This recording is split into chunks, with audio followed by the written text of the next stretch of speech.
এক শহরে থাকত দুই ভাই, গরিব কাঠুরে আলীবাবা আর ধনী কিন্তু লোভী ব্যবসায়ী কাশিম।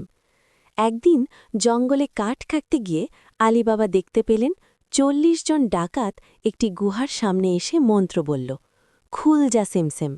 দরজা খুলে তারা ভেতরে ঢুকল এবং পরে আবার মন্ত্র বলে দরজা বন্ধ করে চলে গেল।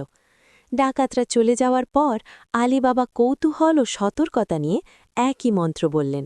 দরজা খুলে গেল। ভিতরে দেখে তিনি তো অবাক। স্বর্ণ রত্ন আর বিপুল ধনসম্পদের পাহাড়। তিনি খুব বেশি লোভ না করে অল্প কিছু স্বর্ণ নিয়ে বাড়ি ফিরলেন।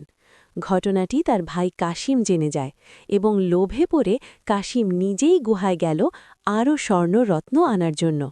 কিন্তু গুহায় ঢোকার পর সে মন্ত্র ভুলে গেল। দরজা আর খুলল না। পরে ডাকাতরা ফিরে এসে তাকে ধরে ফেলল এবং হত্যা করল। কিছুদিন পরে ডাকাত সর্দার বুঝতে পারে গুহার রহস্য কেউ জেনে গেছে। সে তার লোকদের বড় বড় তেলের জারে লুকিয়ে আলীবাবার বাড়িতে আশ্রয় নেয়। রাতে আক্রমণ করার পরিকল্পনা করে। কিন্তু আলীবাবার বুদ্ধিমতী দাসী মর্জিনা বুঝতে পারে জারের ভেতর তেল নয়, ডাকাত লুকিয়ে আছে।